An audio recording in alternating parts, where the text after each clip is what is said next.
Bismillahirrahmanirrahim. Assalamualaikum warahmatullahi wabarakatuh. Selamat pagi, selamat siang, selamat malam semuanya. Salam sejahtera untuk kita semua. Puji beserta syukur, mari sama-sama kita panjatkan atas kehadirat Allah Subhanahu wa Ta'ala, yang mana berkat rahmat dan karunia-Nya kita dapat berkumpul di tempat yang berbahagia ini. Salawat beriring salam, tak lupa pula, mari sama-sama kita sajikan kepada Nabi kita Muhammad SAW. Penghormatan saya kepada Dewan Juri yang adil dan bijaksana. Penghormatan saya kepada Master of Ceremony hari ini. Terima kasih atas kesempatan yang telah diberikan kepada saya. Perkenalkan, nama saya Dara Pandaninggara Arianto, berasal dari Fakultas Kedokteran Hewan Universitas Syahkuala. Baiklah, pada kesempatan kali ini saya berbicara tentang dengan kampanye digital bisa menyelamatkan aku. Nah, aku di sini adalah orang utan. Orang utan adalah anugerah tersendiri yang dimiliki oleh Indonesia. Mereka tersebar di Pulau Kalimantan dan Pulau Sumatera. Mengapa sih kita harus menjaga orang hutan? Karena orang hutan adalah penjaga hutan tanpa perlu digaji. Setelah mereka memakan buah-buahan, mereka akan mengeluarkan biji melalui kotoran mereka. Nah, apabila biji tersebut jatuh di tanah yang subur, maka biji tersebut akan tumbuh menjadi pohon yang baru. Dan kemudian orang hutan juga mematah-matahkan ranting pohon untuk mengambil daunnya, sehingga bagian atas pohon terbuka. Dengan demikian, matahari bisa masuk mencapai tanah dan kemudian pohon-pohon kecil bisa tumbuh dan hutan kembali hijau. Menurut International Union for Conservation of Natural and Rescue mengatakan, populasi orang utan di hutan Sumatera bersisa 6.500 individu. Faktor apa saja sih yang mendorong orang utan berada di ambang kepunahan? Yang pertama, pertambahan manusia. Lalu, pembukaan lahan industri, peternakan, dan pertanian. Hutan merupakan rumah bagi orang utan. Namun sayangnya, hutan yang merupakan rumah bagi orang hutan sekarang terhimpit dan terancam akibat ulah manusia yang tidak tahu betapa pentingnya keseimbangan alam. Selanjutnya, perburuan liar. Bukan hanya merusak hutan saja, manusia juga melakukan perburuan dan menjual orang utan secara ilegal. Kemudian, orang utan tersebut dipelihara. Padahal, orang utan tidak boleh dipelihara karena genetikanya 97% DNA-nya percis dengan manusia, sehingga dapat menularkan penyakit satu dengan yang lainnya. Kemudian, penegakan hukum di Indonesia yang lemah. Menurut International Union for Conservation of Natural mengatakan, pada tahun 1993, 80% habitat orang utan telah hilang. Apabila kejadian ini terus dibiarkan, dalam 10-20 tahun ke depan, orang utan akan punah. Sehingga orang utan dikategorikan sebagai critically endangered atau sebagai hewan yang terancam punah. Seperti yang kita ketahui, sosial media adalah hal yang paling dicari oleh manusia. Sebelum tidur, pasti kita cek HP. Pas bangun juga kita cek HP.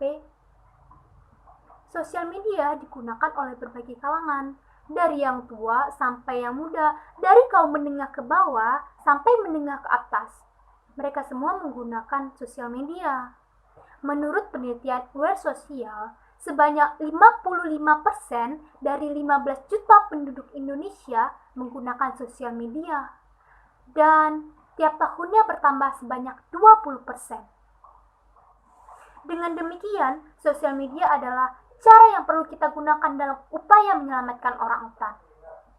Karena pada zaman sekarang, tak banyak orang yang tahu bahwa orang utan perlu dilindungi dan dilestarikan karena kurangnya pembelajaran dan pemberitahuan. Pasti Dewan Juri dan teman-teman yang mendengar ini bingung, mengapa sih kampanye digital bisa menyelamatkan orang utan? Padahal kampanye digital kan hal yang sepele. Karena dengan adanya sosial media mendorong berbagai kalangan untuk mendukung program-program pemerintah. Sosial media bertujuan untuk menarik simpati masyarakat agar bersama-sama memberikan perhatian kepada orang utan. Sehingga dari simpati tersebut akan memunculkan empati untuk menyelamatkan orang utan. Apabila satu orang telah tersadar bahwa betapa pentingnya menyelamatkan orang utan, dia akan membicarakannya kepada teman-temannya. Nah, dengan demikian, sosial media merupakan pesan berantai yang sangat efektif untuk menyelamatkan orang utan dari kepunahan. Dengan kampanye digital, kita juga bisa melakukan penggalangan dana.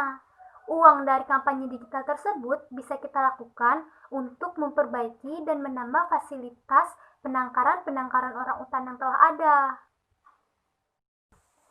Selain itu, uang dari kampanye digital juga bisa digunakan untuk melakukan penelitian.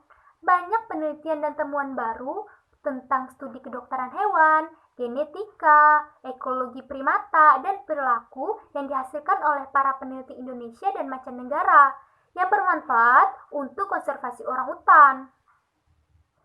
Sebanyak dan sebaik apapun data informasi yang diberikan para peneliti, tidak akan menolong orang utan dari ancaman kepunahan, selama masyarakat tidak menyadari bahwa betapa pentingnya orang utan. Maka dari itu, mari sama-sama kita melakukan kampanye digital agar masyarakat sadar bahwa orang utan wajib dilindungi. Menurut penelitian yang dilakukan oleh Muhammad Rizky Maulansyah dan Ahmad Mansur Ali Suyanto, mereka menyimpulkan bahwa sosial media dapat mempengaruhi pola pikir masyarakat sebesar 72,2%, sehingga dapat disimpulkan bahwa sosial media sangat berpengaruh dalam mengubah pola pikir masyarakat. Dari penelitian tersebut, dapat kita simpulkan bahwa dengan sosial media dapat mempengaruhi pola pikir masyarakat, sehingga kampanye digital merupakan salah satu upaya sangat penting untuk menghindari orang utan dari ancaman kepunahan. Wally Limpours dan Oliver 2010 dalam jurnalnya mengatakan, dengan berkembangnya teknologi internet dan banyaknya penduduk di Indonesia yang menggunakan internet serta mempunyai sosial media seperti Facebook, Twitter, blog, dan YouTube, hal ini menjadi sangat jelas bahwa media sosial memiliki peran penting dalam upaya pembentukan opini publik dan pengaturan agenda politik. Dengan demikian, berdasarkan penelitian-penelitian yang telah saya kemukakan tadi, sudah sangat jelas bahwa media sosial memegang peran penting dalam upaya penyelamatan orang utan dengan cara mengubah pola pikir masyarakat untuk turut serta dalam upaya perlindungan orang utan. Sekali lagi saya tegaskan, sebanyak dan sebaik apapun informasi yang diberikan oleh para peneliti tidak akan membantu orang utan dari ancaman kepunahan selama masyarakat tidak menyadari bahwa betapa pentingnya keberadaan orang utan. Ayo sama-sama kita lestarikan orang utan agar terbebas dari ancaman kepunahan. Dengan kampanye digital, bersama kita bisa menyelamatkan orang utan. Cukup sekian dari saya, lebih dan kurang saya mohon maaf. Kesempurnaan hanya milik Allah, kesalahan hanya milik saya pribadi. Wabillahi taufiq wal hidayah. Wassalamualaikum warahmatullahi wabarakatuh.